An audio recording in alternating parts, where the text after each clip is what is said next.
From ghoulies and ghosties and long-legged beasties and things that go bump in the night, God deliver us. Hello, ghouls and goblins. This is the first of 5 videos that I'm going to be uploading one every weekend throughout the month of October. It's going to be covering the first 4. We'll cover 4 different creatures, mythological or folkloric creatures linked with Halloween in modern society. And in the last video that I will upload on October 31st, on Saturday, will be a video of the holiday itself and the variations that it has taken throughout history. The first video we are going to be today we're going over is vampires. Now, the first thing, get rid of the idea of Edward, or whatever his name is, from Twilight. Buffy the Vampire Slayer is going to be out as well, although that is a little closer to folklore than the other one. We're going to be focusing on European vampires. In particular, the ones of Eastern Europe, which was made famous by Dracula, the book, and then later the movies.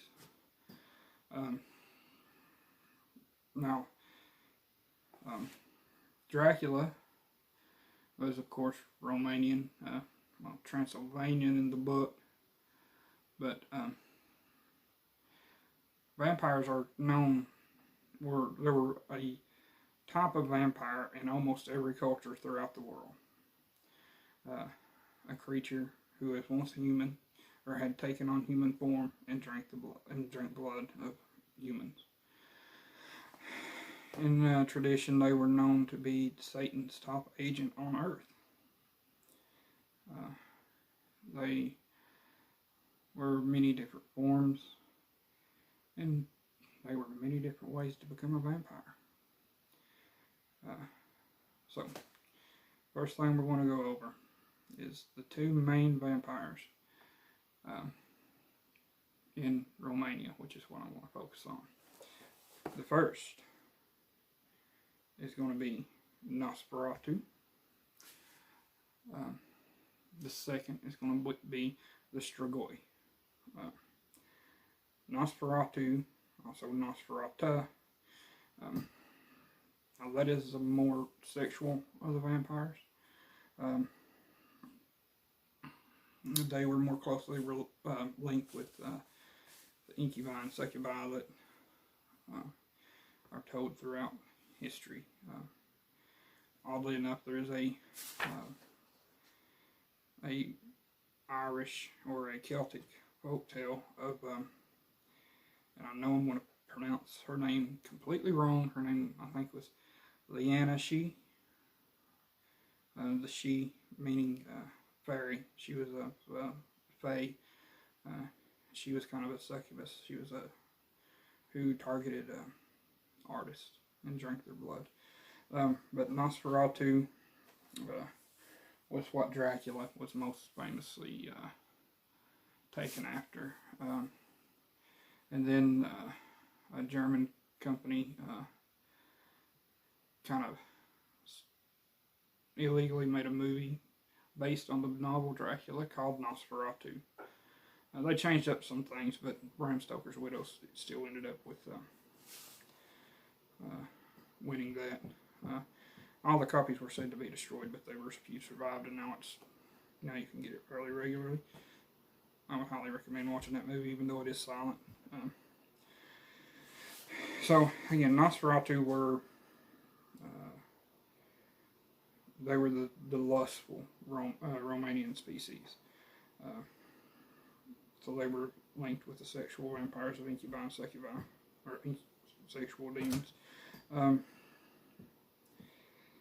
In Romanian folklore, they were said to be the illegitimate children of illegitimate children. Those kind of things come about quite regularly. They hated married people, which especially newlyweds, and they drank blood. The other vampire is, let me look through some notes here.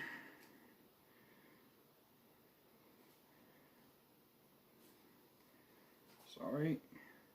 It's the Strigoi. It's the most common species of vampire in Romania. There was actually another one that was called a living vampire, who at some times were said to be the descendant of a male Nosferatu and a female human. They would become the other species, which I cannot pronounce their name, and they would be a living vampire. Strigoi are dead.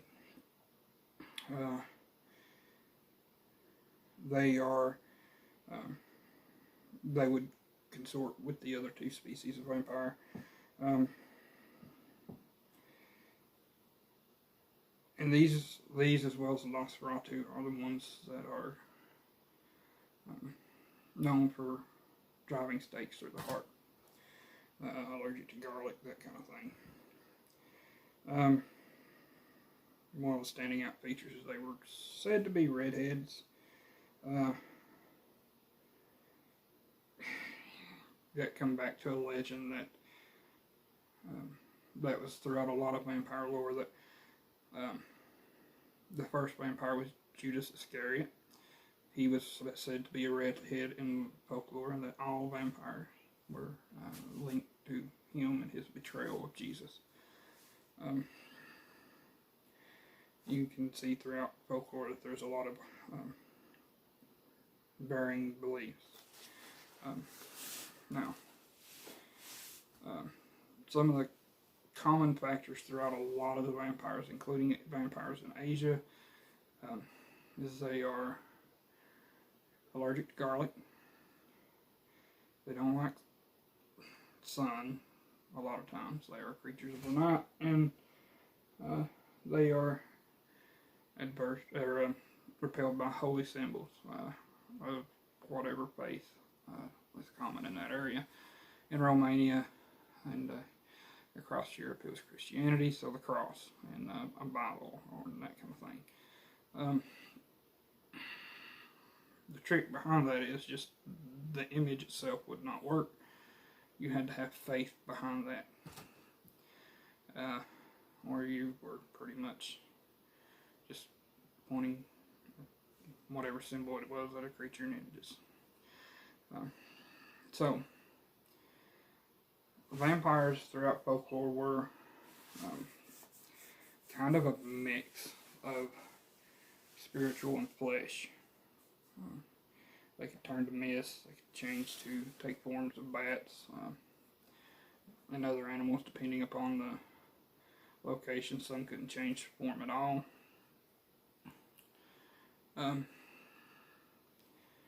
Garlic was a big thing, but garlic has always been seen as a healing herb throughout history, all the way back to ancient Egypt, and it does have some helpful properties to that, oddly enough. Killing a vampire is not was not said to be as easy as you see on TV. As a matter of fact, in most cases, you couldn't actually kill the vampire. Driving a stake through his heart did not work, and if it was out of his grave, it wouldn't work anyway. You couldn't. It was almost impossible to kill one out of the grave. But you were driving a stake through his heart, nailed it to this grave. It bound it to his grave, which would cause it not to be able to rise. Another one was to cut off the head of the body and turn the head up facing down. So instead of rising up, it would go down into the earth. One of the main ways to actually exterminate a vampire in some cultures was to either chop up the body or just cut out the heart and burn that, and in particular burn that in a crossroad. A lot of the there's some natural phenomenon that happens that gave people the impression of vampires. There's a couple of diseases that make people not like sun, who get really anemic, pale, that kind of thing, waste away. That was always said to be a sign that you were under a vampire attack. They would come at night, drink your blood, or drain your energy, and then you would waste away to nothing. Some of the stories told are almost because it is either a wife or a child losing their family that would they would grieve pretty much, and that's where it would come from. They would be grieving, not eat, lose weight, lose energy, just having a mental breakdown that would eventually lead to pretty much death. Another of the phenomenon is when someone was they were said to be a vampire attack, the first thing they would do would go dig up the grave of the person suspected to be a vampire. Usually that person was recently dead. You didn't see a whole lot of vampires of stories from ancient graves. There were a few, but not that many. The first thing they would do was dig up the grave, and this could be a few weeks or a few months after the death, and depending upon several variables, certain things could happen. One of those is the skin can shrink, and it would make it appear that the fingernails and hair grew. Blood would pool in the gums and in the mouth. There may have been blood leak from the mouth. It's a natural occurrence. And that was a sign that they were drinking blood. There was also a lot of times when they dug these up, they were due to decomposition, there would be gas in the body. If they touched the body, that gas would escape up through the vocal cords, causing moans or sounds, and that would be a sign that they were alive, or not alive, but close enough.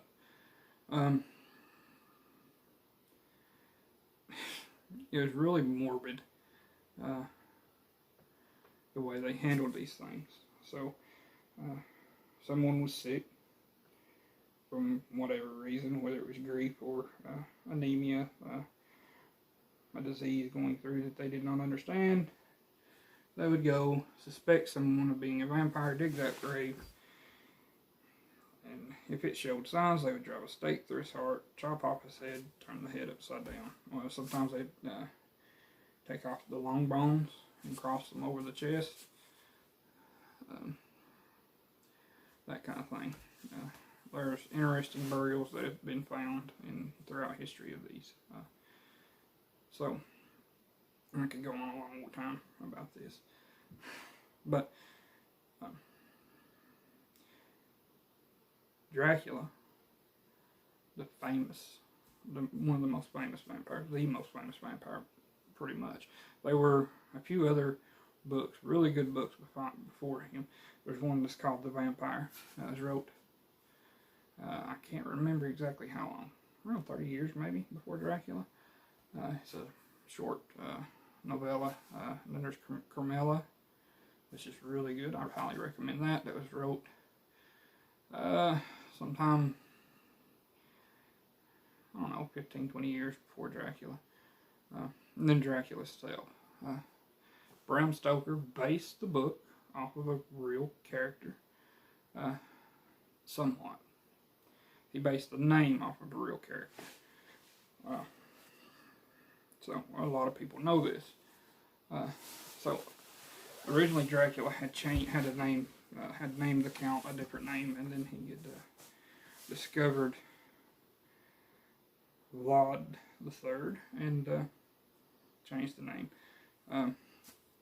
Dracula, the person, of course, is Vlad the Impaler, Vlad Tepes, which, interestingly enough, translates to Vlad the Impaler. He would not walk up to Prince Vlad, he was a prince, not a count, and say, and call him that name. He had a last name, but his title was Vlad, Prince Vlad III Dracula. Dracul was his father. Dracula means son of Dracul, basically. I'm saying this horribly, but Dracula, as we come to call him, was a very interesting character throughout history and a very cruel character. Said to have drank the blood of his enemies, dip blood in his bread in the blood, and eat the bread while sitting amongst the many people he had impaled, which he had done quite a lot. The word Dracul, that his father had taken the title, meant dragon or devil in Romanian. There was no word for devil in Romanian, so when the word for devil and the word for dragon was the same, basically. And his name, Dracula, the at the end of it, meaning son of, was pretty much technically son of the dragon. His dad was the Order of the Dragon. Vlad II was a member of the Order of the Dragon, which was a Christian group defending Europe from Islamic invasion, in particular the Turkish.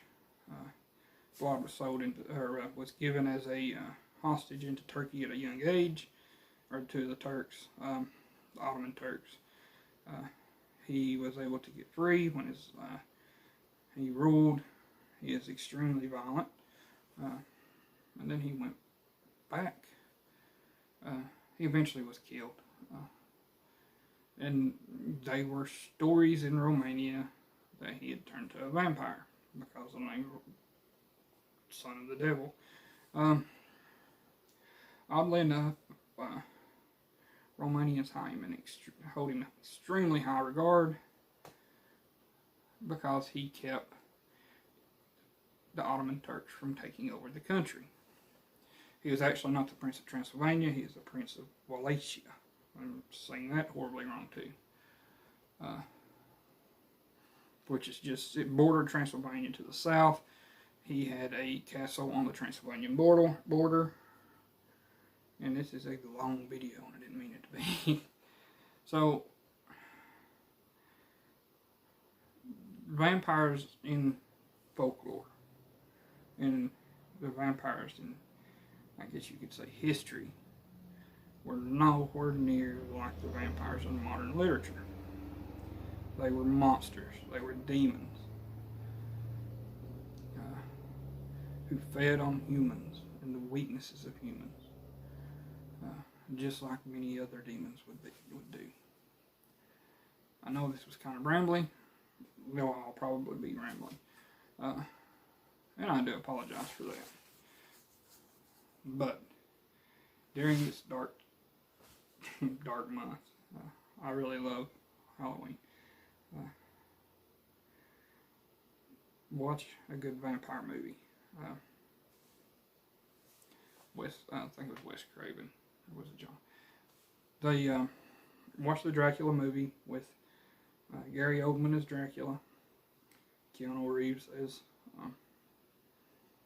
Jonathan Harker. Watch the original black and white version, and I would suggest watching Nosferatu as well. Really good movies, each with a different take on the book. If you like to read Dracula. It's a really good book. Wrote kind of unique. The way Bram Stoker wrote that, he wrote it as a series of journal articles or journal entries and newspaper articles. Really good book. I'll also suggest Carmela, and I cannot remember the author of her or The Vampire, but those are both really good books too if you want to check those out. Anne Rice, watch her movies or read her books, really good. She's kind of odd, goes a little lovey-dovey, but oh well.